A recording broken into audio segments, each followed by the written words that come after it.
Olá pessoal, tudo bem? Para quem não me conhece, vou me apresentar, né? Meu nome é Elizabeth, eu vou ser professora de vocês esse semestre na matéria de materiais elétricos e instrumentação eletrônica. Aqui tem um resuminho do que nós vamos ver aí ao longo do semestre, né? Nós vamos passar aí pelos conceitos de materiais isolantes, de dielétricos, materiais magnéticos, materiais piezoelétricos, até chegar lá na parte, né, de elementos e controle.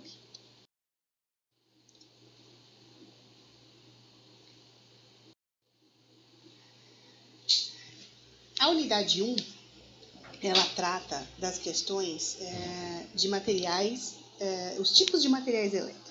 Então, aqui nós vamos conhecer um pouco e compreender as propriedades dos materiais dielétricos, piezoelétricos e magnéticos. Então, isso vai incluir a seção 1, 2 e 3 da unidade 1.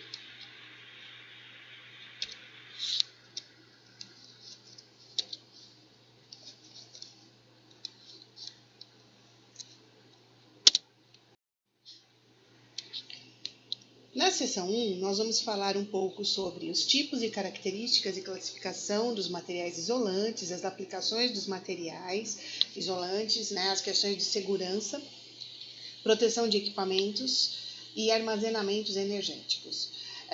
Sobre o comportamento dos dielétricos com características sólidas, líquidos e gasosos, e a introdução aos materiais dielétricos e a polarização. Lá na pré-aula no AVA, eu deixei esse link para vocês assistirem sobre as questões que envolvem a eletrostática e os condutores e isolantes elétricos.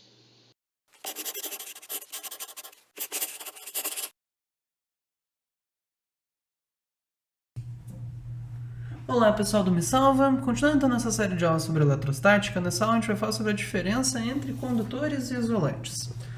Basicamente, um material condutor nada mais é do que um material que permite o movimento de cargas, ou seja, a gente pode dizer que nesse material as cargas elétricas que eu vou colocar nele, ou as cargas que ele tem, estão livres para se mexerem de um lado para o outro.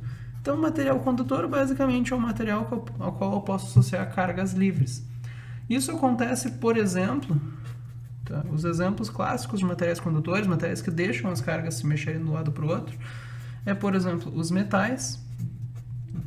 Vocês sabem isso de química, enfim, a gente sabe da vida, que na verdade quando se forma a ligação entre os átomos de metais, alguns dos elétrons não ficam presos a nenhum núcleo em particular. Então, se tu pega um pedaço de metal, ele apresenta alguns elétrons livres que podem se mexer de um lado para o outro.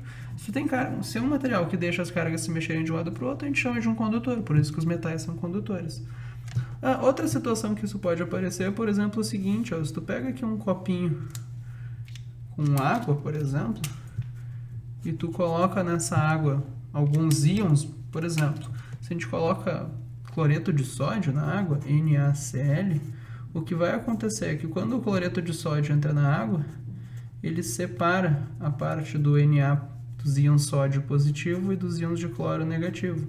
Então agora eu tenho cargas elétricas, o sódio positivo e o cloro negativo boiando na água, essas cargas podem se mexer livremente de um lado para o outro da água, então isso aqui também é uma solução condutora. Isso aqui é um material, enfim, é uma situação onde as cargas podem se mexer de um lado para o outro, é uma situação condutora. Então, outro exemplo, os metais, uma solução iônica, que é o nome dessa situação aqui, etc. Já um material isolante nada mais é do que o contrário. É um material que simplesmente não permite o movimento das cargas. Se eu colocar cargas nesse material, elas não podem andar de um lado para o outro. Exemplos clássicos de materiais isolantes, borracha, papel, etc, né? Um jeito talvez de ver a diferença entre condutores e isolantes é o seguinte: se tu pega um material condutor, por exemplo, eu tenho aqui uma bolinha de metal, e eu coloco alguns elétrons aqui nesse metal, e eu espero um tempo, o que vai acontecer é o seguinte: esses elétrons, todos eles têm cargas negativas, eles estão se repelindo, eles não querem ficar montados nesse lugar. Eles vão se empurrar para longe uns dos outros. Como o material é condutor, isso significa que deixa esses elétrons andarem de um lado para o outro, eles conseguem se empurrar para longe, daqui a pouco eles vão estar o mais afastado que eles conseguirem se empurrar, ou seja, na superfície externa. Se eu tenho, por exemplo, um condutor metálico e eu coloco uma certa carga ali, elas vão se empurrar para longe umas das outras, elas vão acabar ficando na superfície externa e se acomodando. Agora, se eu faço isso com um material isolante, pego aqui uma esfera, por exemplo, de borracha, e eu coloco alguns elétrons nessa esfera, eles estão se repelindo, eles não querem ficar montados ali, mas eles não conseguem se mexer de um lado para o outro da borracha, então eles continuam ali. Num condutor, então, a carga que eu coloco acaba se distribuindo. Num isolante, a carga vai ficar retida onde eu colocar ela. Um exemplo interessante de isolante é o seguinte, tá? Se a gente pensar na água pura, gente, a água é condutora ou é isolante? Normalmente as pessoas acham que a água é condutora, tá? Mas eu tô falando de água pura. E quando eu digo água pura, eu não tô falando água da torneira, eu tô falando água que é 100% moléculas de H2O. Água 100% pura. Quando eu digo, de novo, quando eu digo pura, eu não estou dizendo só no sentido de potável, de puro bastante para beber. Porque, se tu, por exemplo, compra água mineral, tu for olhar na composição dela, tu não tem realmente só água ali dentro. Tu vai ter alguns íons, tu tem sódio, cálcio, enfim, tu tem alguma coisa ali naquela água. Se tu tem água 100% pura, só moléculas de H2O, a molécula de água, a gente não tem cargas livres para se mexerem de um lado para o outro. Ela é isolante, ela não é um condutor. O que acontece é que a água do dia a dia normalmente apresenta sais dissolvidos, como essa situação aqui, o que faz com que ela se torne condutora, tá? Por isso que a água, enfim, a água da torneira, enfim, até conduz tem certas propriedades condutoras, mas a água 100% pura seria isolante. Não existem só essas classificações, tá? Os materiais não podem ser só condutores ou isolantes, existem algumas outras categorias. Por exemplo, existem os chamados semicondutores, que nada mais são do que materiais que a princípio são isolantes, mas com um pouco de energia tu já consegue soltar elétrons e tornar eles condutores. Existem também os chamados supercondutores, tá?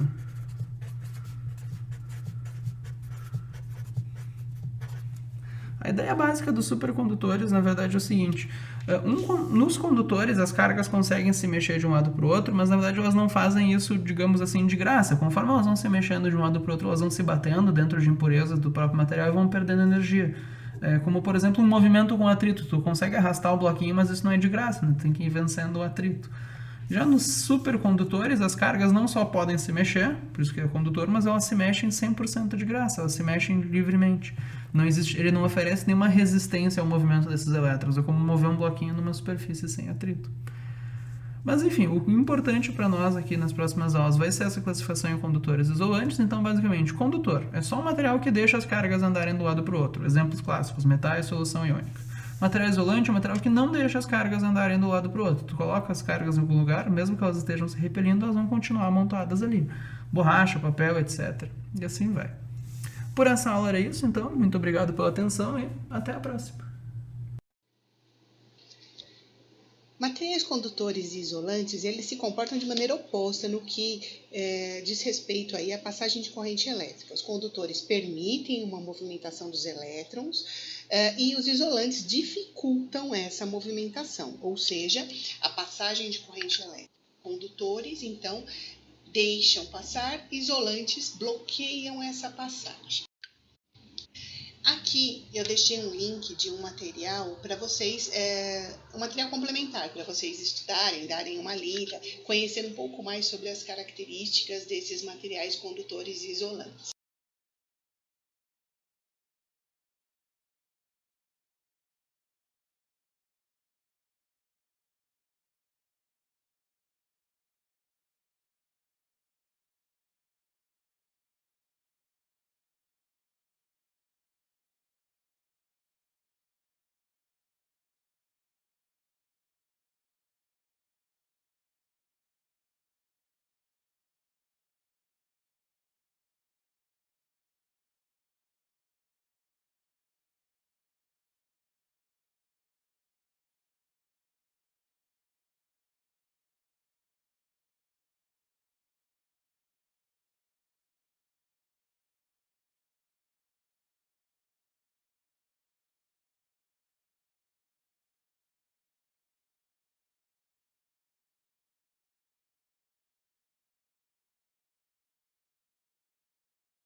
Olá, bem-vindo ao nosso curso de eletromagnetismo.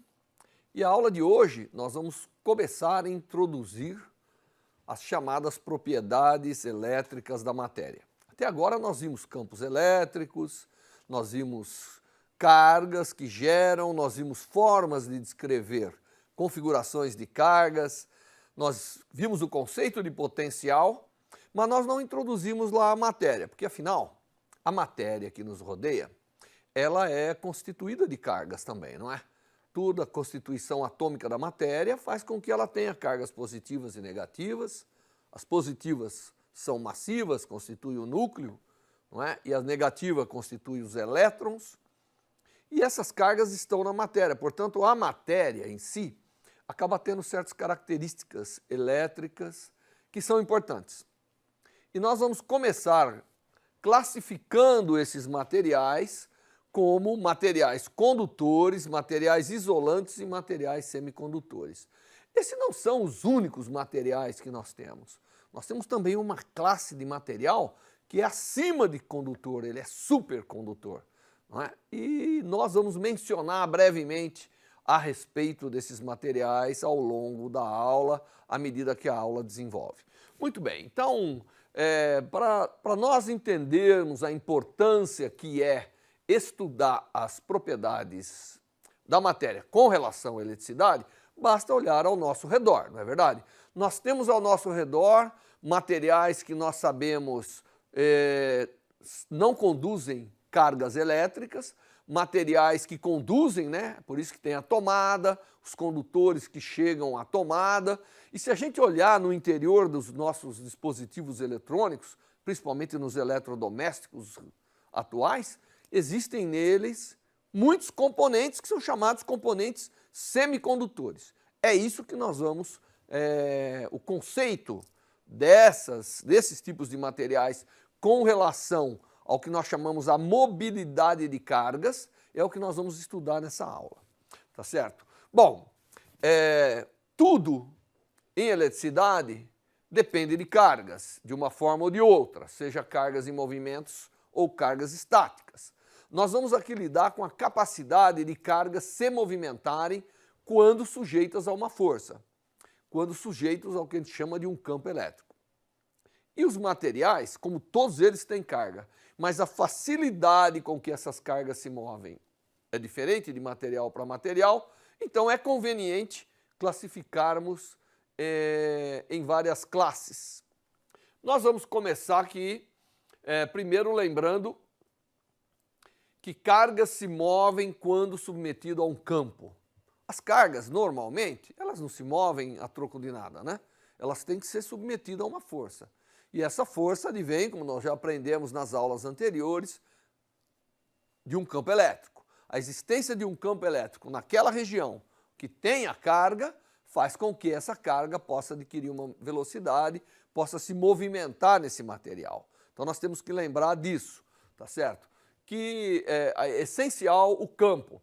E eu quero lembrá-los que, ao invés de campo, muitas vezes nós falamos em potencial elétrico. A existência de uma diferença de potencial entre dois pontos do espaço ou entre dois pontos de um material implica necessariamente a existência de um campo elétrico, como nós vimos, né? Que a diferença de potencial era uma integral de caminho do campo elétrico. Nós vimos isso em aulas anteriores. Muito bem, então, nós vamos considerar aqui um material que tem cargas, né? Nós ainda não vamos discutir a natureza dessas cargas, mas eles têm cargas ali dentro que, em princípio, poderiam se movimentar quando partes desse material está sujeito a diferentes valores de potencial. Então, eu vou considerar como padrão um bloco onde uma face está sujeita a um potencial V1 e a outra face está sujeita a um potencial V2.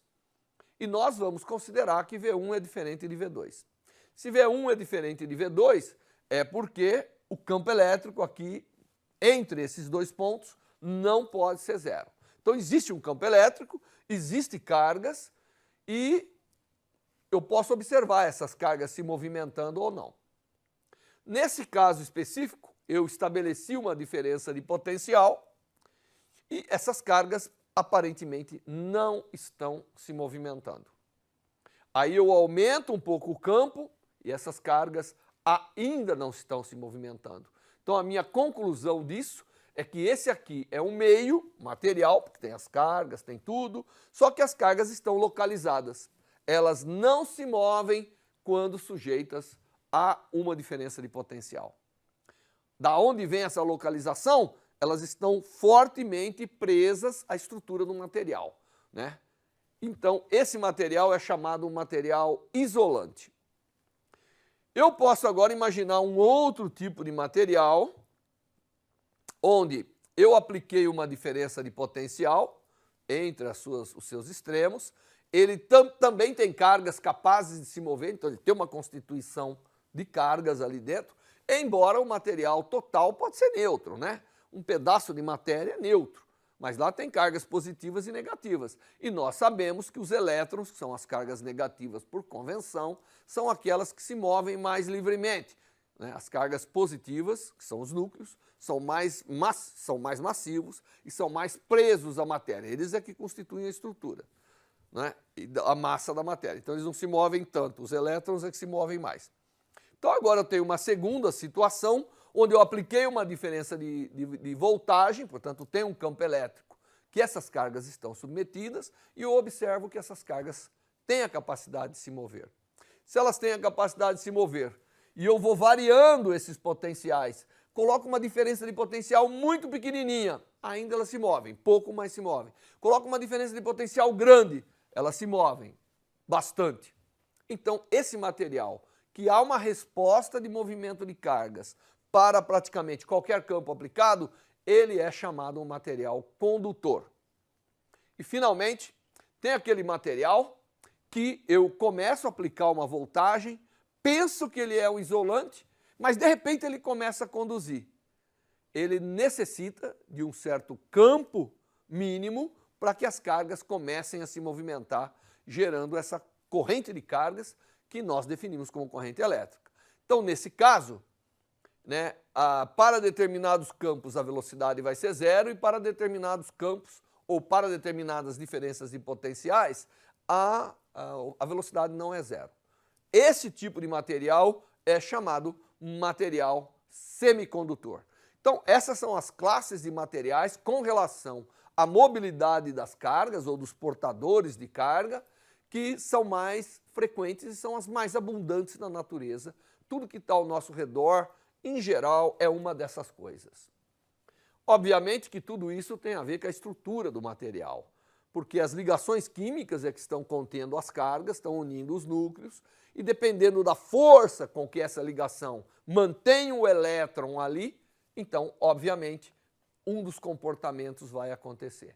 Mas não fique muito iludido, porque, obviamente, a carga está presa no material pelo campo elétrico que a estrutura, os núcleos estão segurando.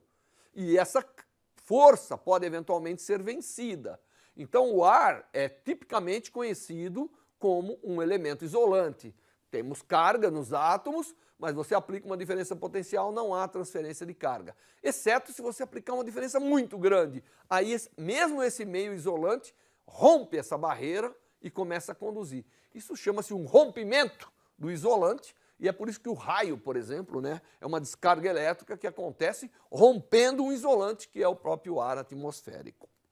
Muito bem, para a gente elaborar um pouquinho melhor, eu vou então considerar os isolantes, que, como eu disse, são cargas localizadas e fortemente ligadas, né? Em química nós sabemos que os elétrons estão fortemente ligados quando você tem a chamada ligação covalente. A ligação covalente ela segura muito o elétron.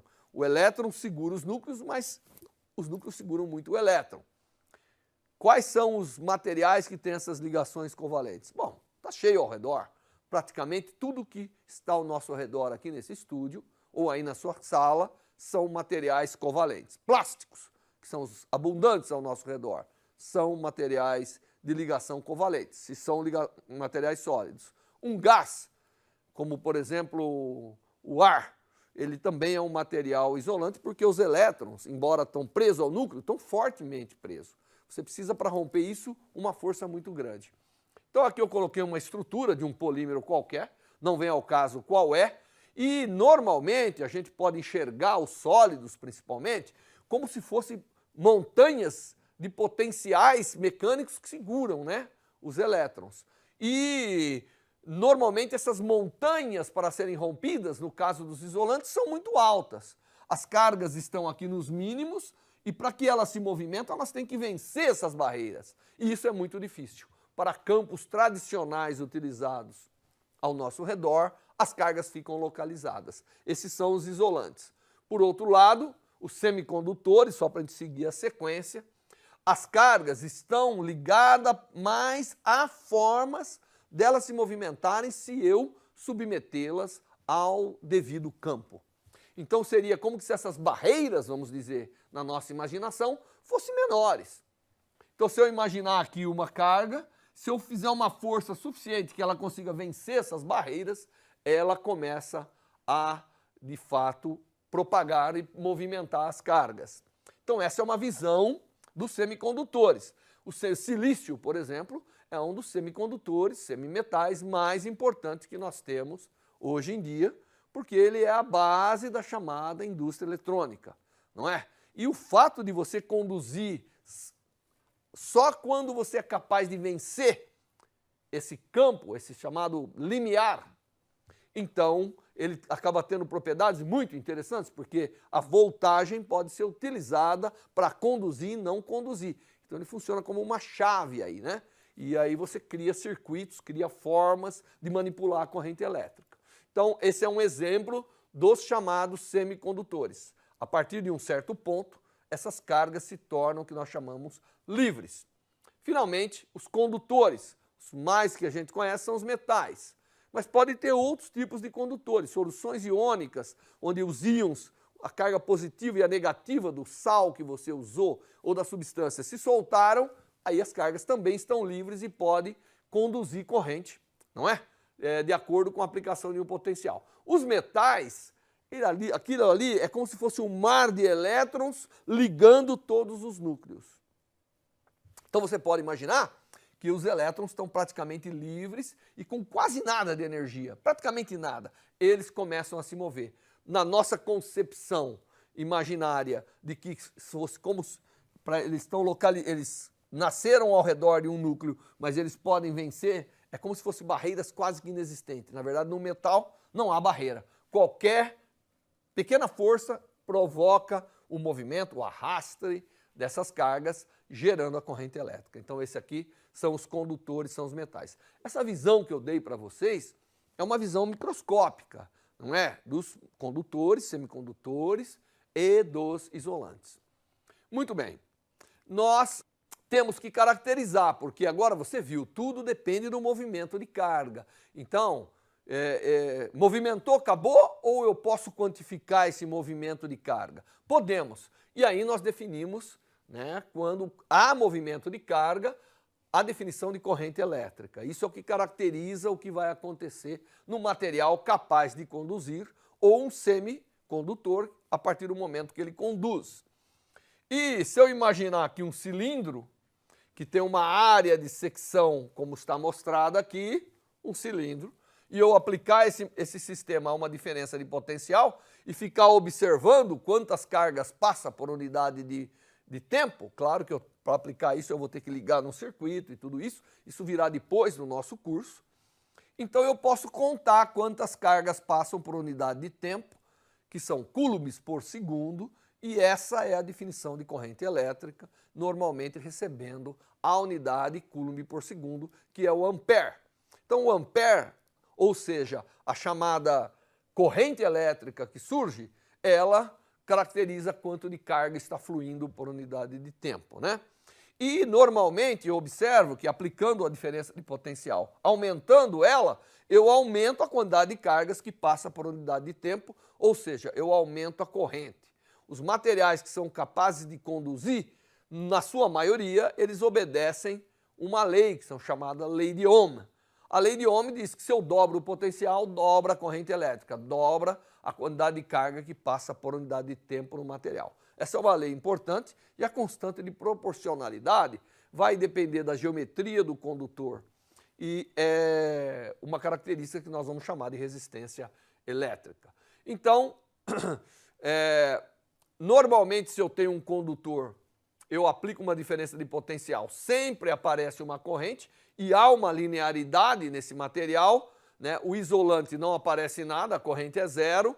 Por outro lado, o semicondutor não aparece até uma diferença de potencial e começa a aparecer em seguida. Essa é uma forma gráfica que você vai encontrar por aí de descrever os vários materiais com relação, os materiais mais comuns, né? Porque às vezes eu tenho um condutor que para altas diferenças de potencial ele começa a desviar. Então ele é um material que a gente chama um material condutor, porém não ômico. O material será ômico quando tiver uma linearidade ou uma proporcionalidade entre a corrente que surge e a diferença de potencial aplicada. E o que a gente nota é que nos materiais que têm essa linearidade, tem essa proporcionalidade, dependendo do tipo de material e da geometria, dependendo da voltagem aplicada, eu posso ter uma corrente maior ou menor. Então, nós vamos, para caracterizar isso de uma forma do material, eu defino o que eu chamo densidade de corrente elétrica. Então agora, se o cilindro que está conduzindo é maior ou menor, eu divido pela área e tenho a quantidade de corrente por unidade de área que está passando. Essa é chamada densidade de corrente. E para esses materiais onde a corrente que aparece, ela é diretamente proporcional à diferença de potencial, nós temos a constante de proporcionalidade definindo como resistência elétrica. Essa é a resistência elétrica. E se os materiais que conduzem maior corrente com menor diferença de potencial, obviamente, são materiais que têm uma resistência menor. Então, aqui está o contrário. Como eu estou plotando corrente versus diferença de potencial, esse aqui teria uma resistência menor do que esse, menor do que esse. Tá certo? Porque seria o inverso da resistência, a inclinação dessa reta. Então, quando R cresce indefinidamente, isso tende a ser um isolante elétrico. Muito bem, vamos então só quantificar um pouco, que esse é o momento correto. Nós aprendemos o que é a densidade de corrente e, obviamente, a capacidade em conduzir a eletricidade depende do material, claro, isso é intrínseco, como eu expliquei desde o início da aula, mas depende também da geometria do que você tem. Se você tiver um fiozinho muito fininho, ou um tarugo de metal condutor, é mais fácil conduzir. Então é isso que eu queria introduzir aqui. Com a definição de corrente elétrica e a lei de Ohm, que diz que a voltagem é proporcional à corrente, normalmente a gente diz V igual a RI, alguns vão chamar o V de U em alguns livros, como diferença de potencial, mas é a mesma coisa. E lembrando os conceitos de eletricidade que nós tivemos anteriormente, a diferença de potencial é o tamanho do meu sistema vezes o campo elétrico que deve estar aqui. Não é isso? Então eu vou pegar essa lei aqui, vou multiplicar tudo pelo tamanho do... Então aqui eu tenho, na verdade, desculpa, eu vou substituir a voltagem pelo tamanho vezes o campo, então eu estou agora indo ao campo elétrico, né? E aqui a densidade de corrente é corrente por área, então eu dividi e multipliquei pela área. Tá certo? Obviamente, o que eu tenho nessa situação é que eu posso simplificar essa relação e obter, na verdade, uma nova definição. Eu redefino, né? Se eu dividir aqui, isso aqui é J, e R vezes A dividido por L, não é? Nós vamos definir como resistividade. Então, eu acabo tendo aqui uma nova lei baseada no campo elétrico, que o campo elétrico é a resistividade vezes a densidade de corrente. E o inverso da resistividade é o que vocês vão achar em toda a literatura como sendo condutividade do material. Muito bem. Normalmente, você vai obter informação não da resistência, porque a resistência depende da geometria, né? Tudo isso depende da área e depende do comprimento do material. Se eu quiser uma grandeza intrínseca ao material, eu tenho que caracterizar pela resistividade.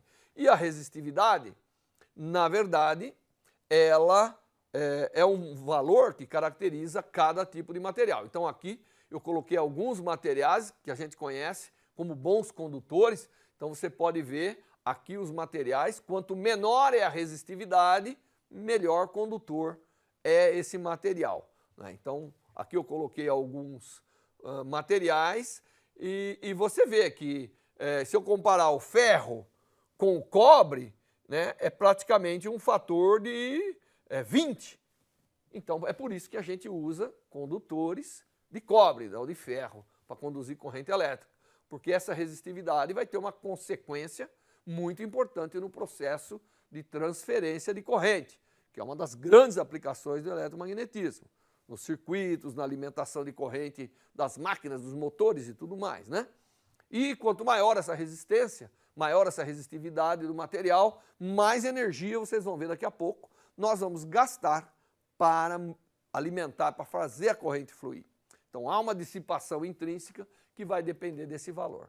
Bom, então, concluindo essa aula, nós aprendemos as classes de materiais e tivemos uma visão microscópica do que são os isolantes, cargas localizadas, incapazes de transferir carga sob a aplicação de um campo. Vimos os materiais semicondutores, que é aqueles que, campos muito pequenos, ele permanece como isolante, mas a partir de um certo valor começa a conduzir. E, finalmente, aqueles que qualquer campo aplicado leva à condução, que são os condutores. Para os condutores, existem aqueles que são chamados condutores ômicos, onde a diferença de potencial aplicada implica no surgimento de uma corrente e a constante de proporcionalidade é a chamada resistência elétrica. Essa lei é chamada lei de Ohm e que será muito aplicada nos circuitos elétricos que nós vamos aprender em aulas futuras. Bom, até a próxima aula.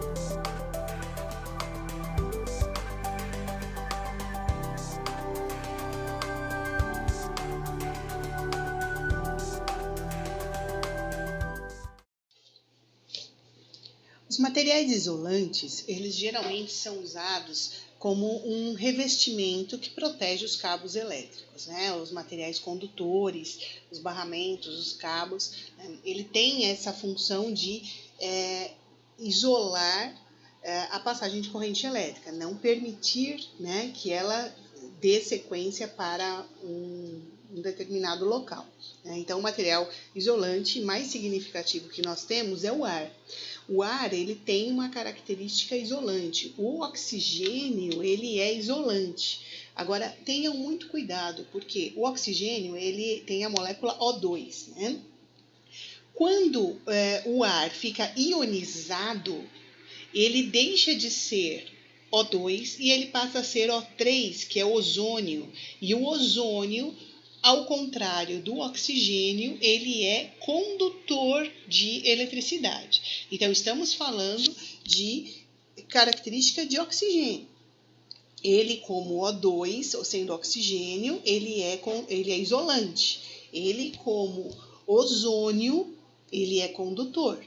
Então, precisa existir um entendimento, né, dessa característica isolante do ar.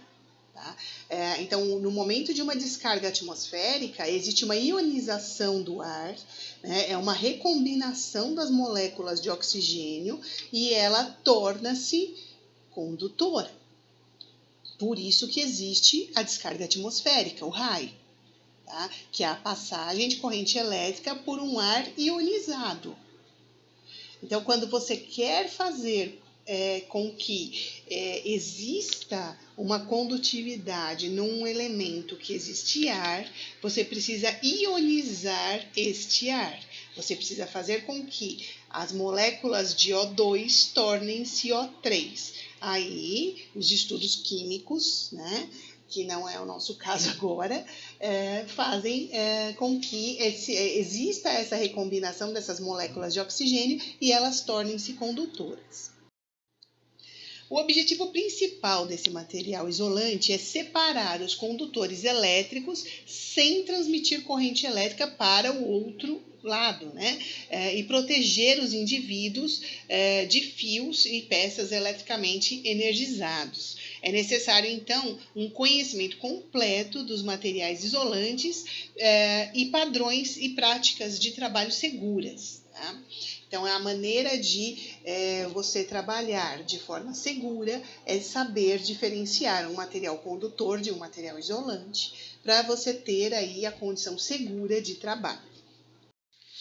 Um material que responde com uma resistência muito alta ao fluxo de corrente elétrica ou que resiste totalmente à corrente elétrica, ele é chamado de material isolante. Materiais isolantes, os elétrons de valência são fortemente ligados aos seus átomos. No campo elétrico, a finalidade de qualquer material isolante é separar os condutores elétricos sem transmitir corrente elétrica por ele. Materiais como PVC, vidro, amianto, laminado rígido, verniz, resina, papel, teflon, borracha são ótimos exemplos de materiais elétricos isolantes. Esse vídeo aqui fala um pouquinho sobre o que é rigidez dielétrica. Fala galera, beleza? Quer saber o que é rigidez dielétrica? Se liga no vídeo.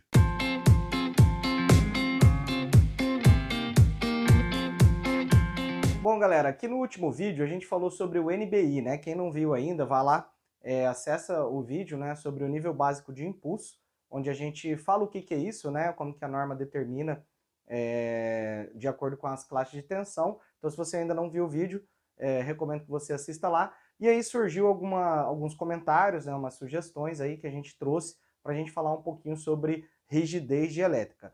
Antes de iniciar aqui sobre rigidez dielétrica, eu peço que você se inscreva aqui no canal, né, deixe seu like, seu comentário aí após o vídeo, sua sugestão, sua crítica. Se inscreva lá no Elétrica em 5 Minutos também no Instagram, que nos ajuda aí a continuar gravando para vocês, beleza? Bom, falando então de rigidez dielétrica, o que é rigidez dielétrica? Antes de falar sobre rigidez, a gente precisa entender que a gente tem dois tipos de materiais, né? Um material condutor e um material isolante. E o que seria a rigidez dielétrica? Ela está ligada, né, diretamente ao material isolante, né? E o que seria essa rigidez? Vamos supor aqui, eu tenho uma estrutura, né, de distribuição, vamos dizer assim, um poste, né, com uma cruzeta, onde eu tenho as três fases, né? Vou colocar uma fase do meio aqui em cima, e aqui passa meu condutor. Meu condutor, no caso, ele é um cabo metálico, né? Então eu tenho aqui um condutor, um cabo metálico. E aqui eu tenho o meu isolador. E o que o isolador ele é? Normalmente ele pode ser de vidro, ele pode ser de porcelana, ele pode ser de algum material plástico, né? Alguma composição plástica. Por quê? Porque esses tipos de materiais, eles são isolantes, né? Então eu tenho ali eu consigo não ter uma corrente elétrica do cabo condutor, por exemplo, para uma cruzeta que esteja aterrada aqui, né? Eu esteja com uma cruzeta aterrada, por exemplo. Então eu não vou ter essa circulação de corrente desse condutor para esse aterramento, que também é um condutor. Por quê? Porque eu tenho um material isolante, né? E o que é a rigidez dielétrica? É a máxima tensão, né, na presença de um campo elétrico. Por quê? Porque aqui eu tenho um condutor com uma tensão nominal. Vamos supor que essa rede aqui seja 13,8, né, fase, né, 7,9 kV fase neutro. Então eu tenho 7,9 kV aqui. E o que isso significa? Que o meu isolador, e o nome disso aqui já é isolador, ele tem um material que suporte o 7,9 kV, né? E isso é associado à rigidez dielétrica desse meu material, né? Seja ele vidro, porcelana, plástico, etc. Então, o que seria a rigidez? É o quão máximo, né, de campo elétrico ele aguentaria aqui, esse material isolante aguentaria, sem que ele viesse a romper e conduzir uma corrente elétrica. Ou seja, qual que é o máximo campo elétrico, né, o máximo E, que ele suporta sem virar um condutor. Então ele continua com as características isolantes dele, sem virar um condutor. Então isso é a rigidez elétrica do material. E quando você tem essa, vamos supor, coloca esse isolador que ele é de 13,8 kV, numa tensão de 750 kV, por exemplo, vamos supor que ele consiga fazer essa ruptura, né? Do meu cabo condutor para o meu aterramento aqui, circule uma corrente. Por quê? Porque esse material passou a conduzir. A gente chama isso de ruptura da rigidez elétrica. Então, a rigidez é o máximo de campo elétrico que meu isolante aguenta sem que ele vire um condutor. Então, por exemplo, se você tiver uma tensão muito elevada aqui, um campo elétrico e, consequentemente, um campo elétrico muito elevado aqui, ele vai conduzir corrente elétrica nesse material, provavelmente vai trincar, vai acontecer alguma avaria nesse isolador, por exemplo, que é o exemplo aqui.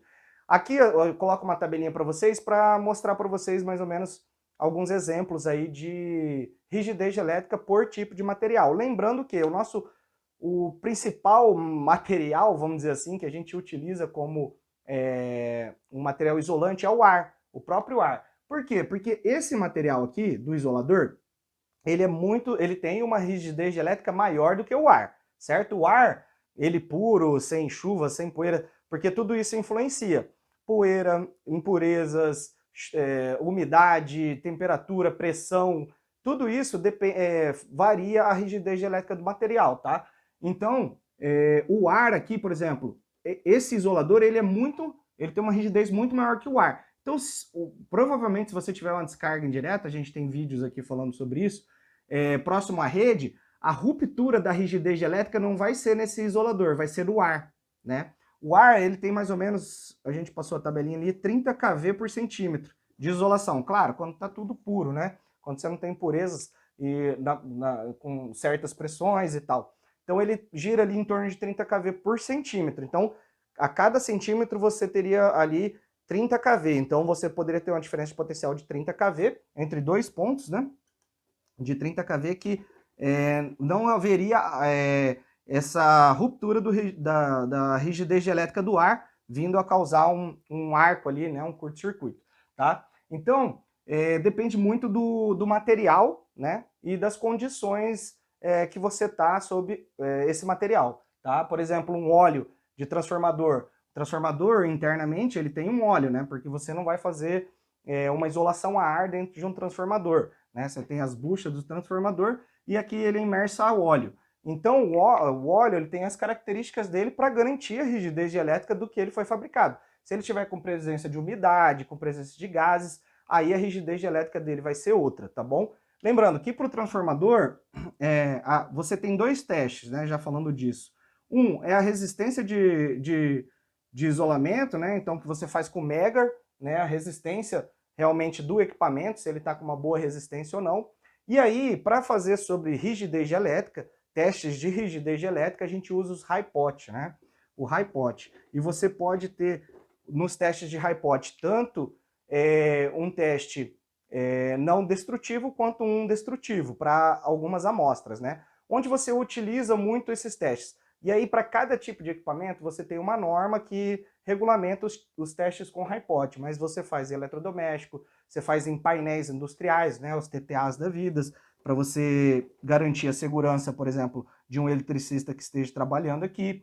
Você faz em equipamentos de proteção individual. Por exemplo, você pode fazer os testes numa bota isolante para garantir que a rigidez elétrica dela esteja garantida. E normalmente você utiliza o teste, você utiliza como se fosse, se esse é o seu meio isolante, você utiliza dois eletrodos, né, com a tensão que você quer, né, a DDP que você quer, para garantir que esse material isolante ele esteja ok. Então você faz ensaios de rotina para garantir que os EPIs, por exemplo, ou qualquer tipo de equipamento estejam ok, então não destrutíveis, e você também, quando vai fabricar, principalmente, você pode fazer ensaios destrutíveis com algum tipo de amostra, tá bom?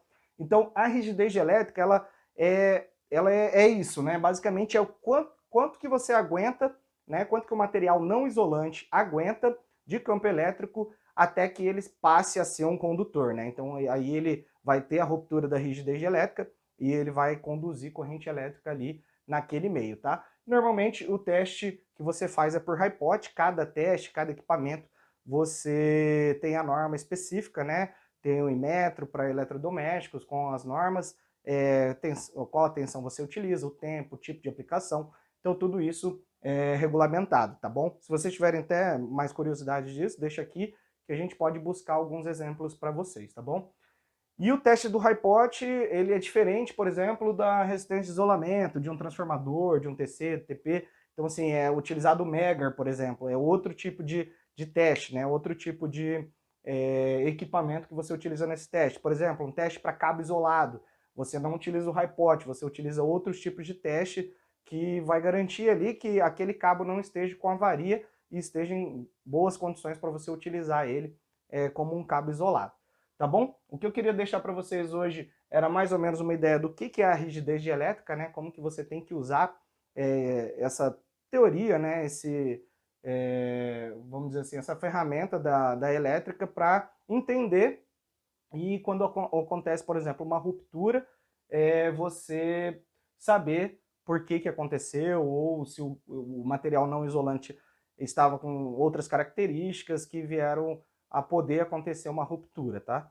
E só para finalizar, eu acho que eu não falei no começo, o material isolante, ele é como se o elétron ele não fosse livre, ele fosse preso ao núcleo do átomo, né? E já o material condutor, ele já tem aqueles elétrons mais livres que não são tão presos ao núcleo do átomo. Então, quando você tem um pequeno campo elétrico ali, você já consegue ter uma condução de corrente nesse material condutor. Já no material isolante, não. Você tem que ter uma elevação muito maior do campo elétrico, né, para que esse elétron saia, né, se desgrude do átomo, vamos dizer assim, e comece a conduzir corrente elétrica, tá bom?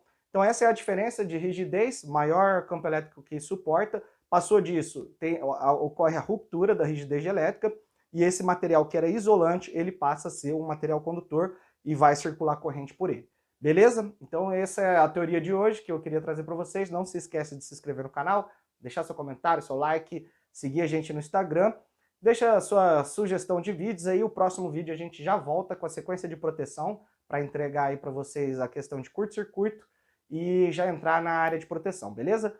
Um abraço, valeu, até a próxima. Por que é necessário o isolamento elétrico? O choque elétrico ele é causado pelo fluxo de corrente que passa através do corpo humano. Isso pode causar aí feridas que podem ser até fatais, né? Em momentos aí de baixa isolação, pode acontecer fibrilação ventricular e contrações musculares. Isso tudo pode gerar uma lesão grave ou a morte. A extra baixa tensão é um tipo de controle que nós temos para evitar, então, a passagem de corrente elétrica prejudicial. Não é que não vai ter passagem de corrente elétrica, mas entende-se que a extra baixa tensão não gera corrente elétrica suficiente para matar ninguém, né? São tensões controladas que é tido como medida de controle dentro da área de segurança do trabalho. A resistência elétrica ela é medida em ohms.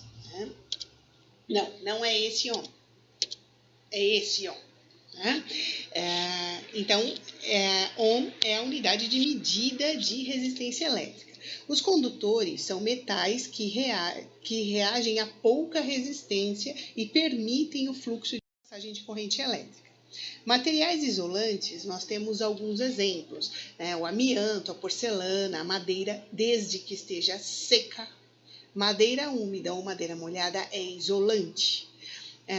Esses materiais eles têm alta resistência à passagem de corrente elétrica. Né? Então, a madeira seca tem alta resistência. A madeira molhada com água, ela tem baixa resistência e ela permite sim a passagem de corrente elétrica, assim como a pele humana. A pele humana seca tem uma resistência alta. A pele humana úmida até pelo suor, ela já tem uma baixa resistência. Algumas recomendações: atividades desenergizadas. Existe um procedimento de desenergizar que envolve aí o desligar, impedir, checar, aterrar e sinalizar, de acordo com a NR10, que é uma norma de segurança com eletricidade. O uso de extra baixa tensão é outra recomendação. O uso de DR, que é o diferencial residual, também é uma outra recomendação. Qualquer eletricista deve tomar precauções quando a água estiver presente no seu ambiente ou na sua pele ou nos materiais isolantes, né? Então não adianta nada você ter um bastão isolante para fazer o bastão de manobra, para fazer uma atividade e ele está molhado, né? Ele perde a característica de isolação. Né? Então, isso faz com que você tenha essa necessidade de proteger as pessoas. Né? Não só utilizar materiais, mas também as pessoas precisam estar protegidas com materiais isolantes. Aí vem o caso dos equipamentos de proteção individual, né? Toda a parte dos EPIs, das botas, das luvas, protegendo as pessoas.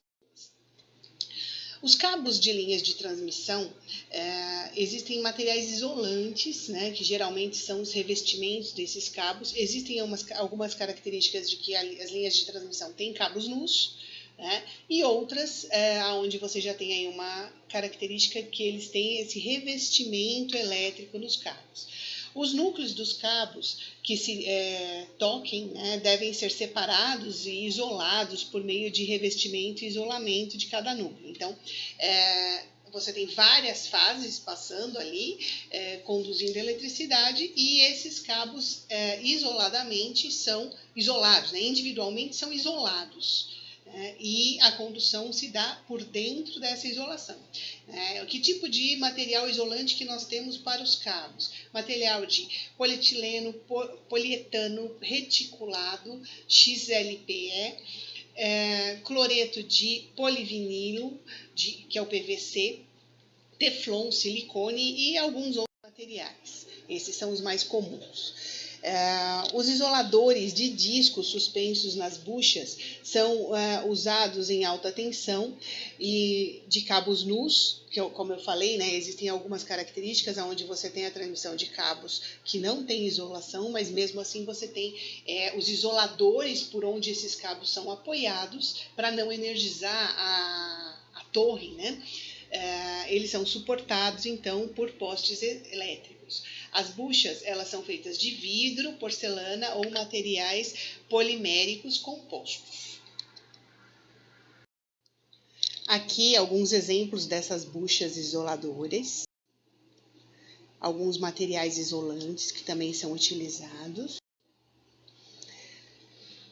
Outros tipos de aplicação, né? Nos sistemas eletrônicos, todos os aparelhos e instrumentos eletrônicos contêm amplamente o PCB, que são as placas de circuito impressos, que são componentes eletrônicos, são fabricados em epóxi, fibra ou fibra de vidro.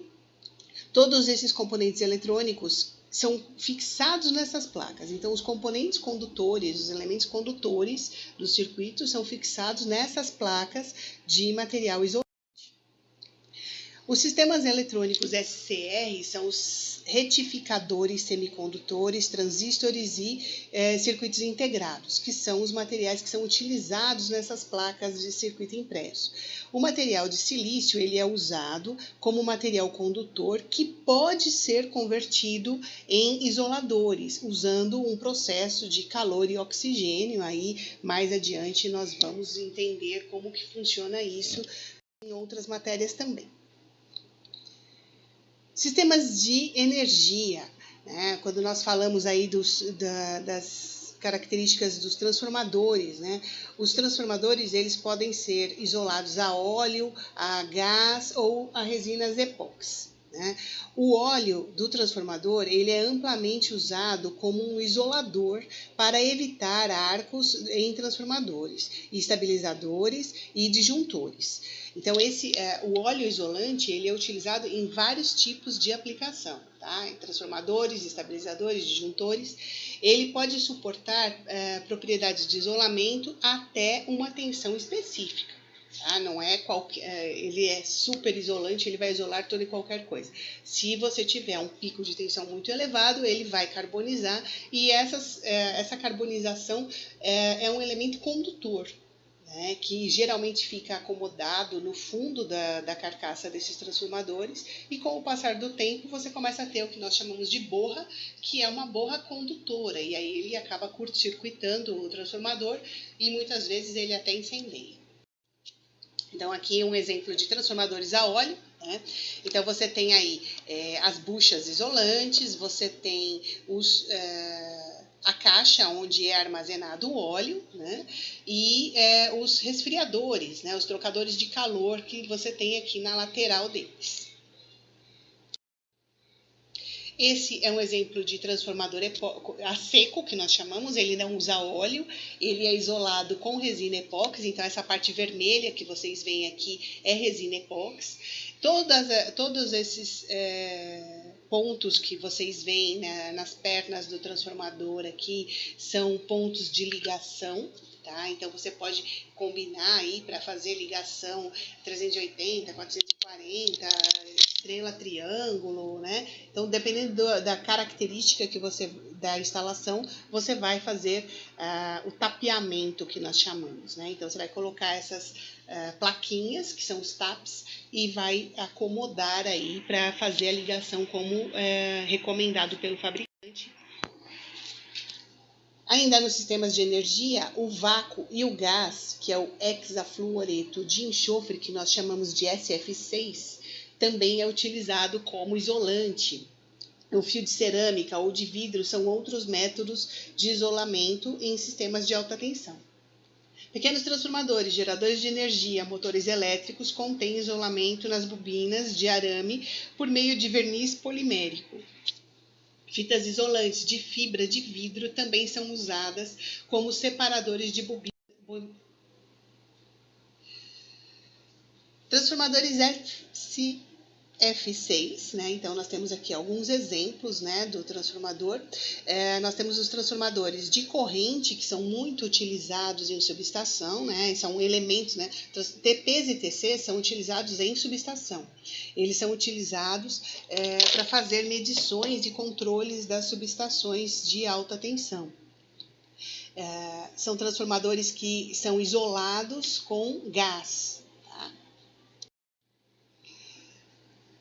Aparelhos portáteis, aparelhos domésticos, todos os aparelhos elétricos de mão são isolados para evitar o uso que o usuário sofra choques elétricos. Então, nós chamamos de isolação dupla, né, ou isolação reforçada, justamente porque nós temos aí pessoas que são pessoas não advertidas, pessoas que não conhecem eletricidade, né?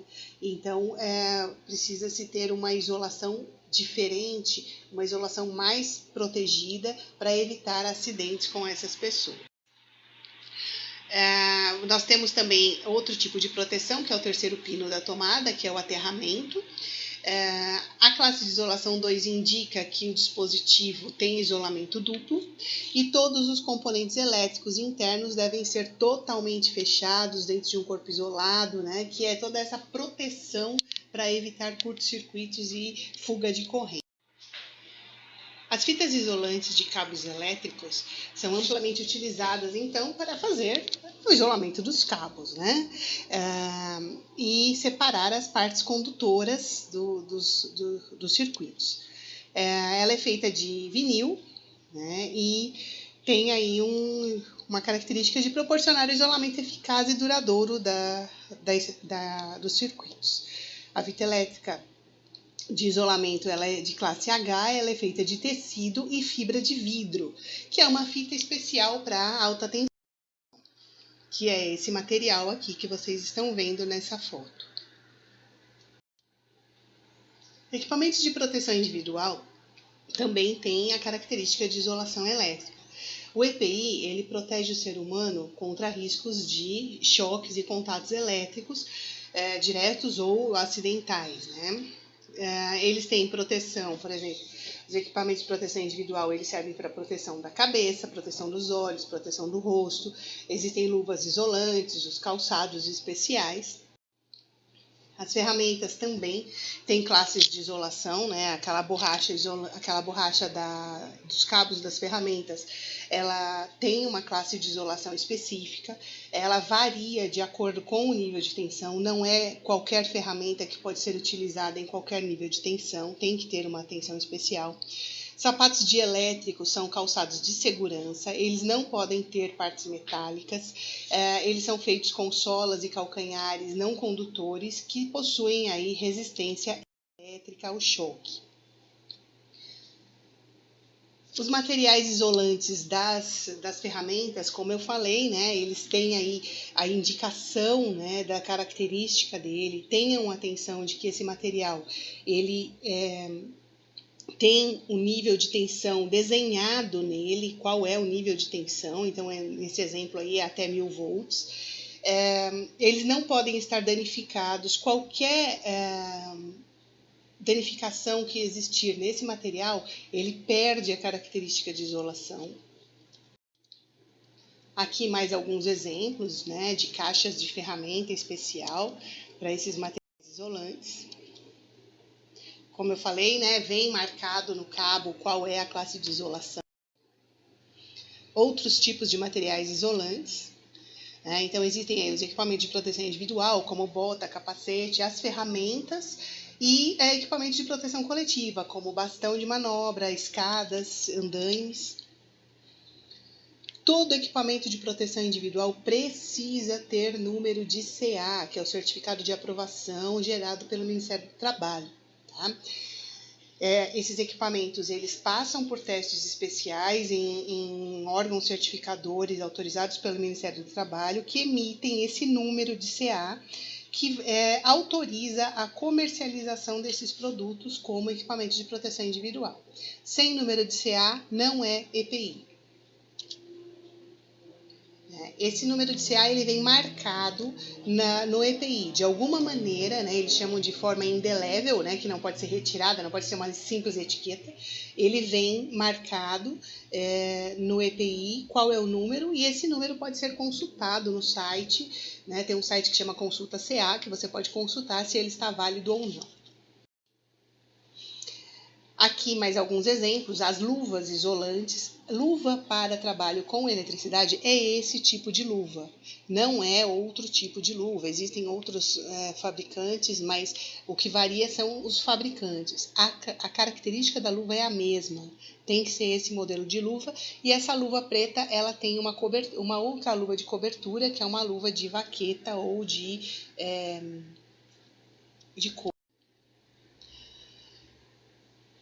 Existe uma tabela, né, que define aí qual é o nível de tensão adequado para cada utilização. Né? Então, nós temos aí classe de 00 até classe 4, e a variação dessa tabela, onde está escrito tensão máxima de uso. A tensão de ensaio é para fazer testes. Tá? E aí existe no punho marcado as cores, né? Então você tem uma etiqueta mostrando qual é a cor adequada e o nível de tensão para utilização. Esse nível de tensão é até 500 volts, até 1000, até 36.000, tá? Então, sempre respeitando o nível de tensão. O capacete tem que ser classe B tipo 2, porque ele protege até 36.000 volts. A bota tem que ter biqueira de composite ou de PVC, não pode ser biqueira de aço e não pode também ter partes metálicas. Então, aqui é uma vista expandida da bota, né, onde fica localizada a biqueira. As lentes dos óculos têm que ser lentes de policarbonato, que também é um material que não é que ele é isolante, mas ele não derrete com facilidade na presença de alta temperatura. Tapetes de borracha são obrigatórios também junto aos painéis elétricos, eles reduzem aí o risco de choque elétrico. Esses tapetes de borracha, eles têm um controle também de validade. Esses tapetes podem ser revalidados com o passar do tempo. Então, venceu a validade, eu posso mandar revalidar. O que troca é a etiqueta presente nele. Então, essa etiqueta, na revalidação, eles vão colocar uma nova etiqueta com a data nova. Aqui as especificações do tapete, assim como a luva tem uma tabela de especificação de nível de tensão, o tapete também. Aqui vocês têm o link da lista de presença e o código da aula. Vocês precisam preencher essa lista de presença para contar a presença de vocês na aula de hoje. No mais, obrigada, até a próxima.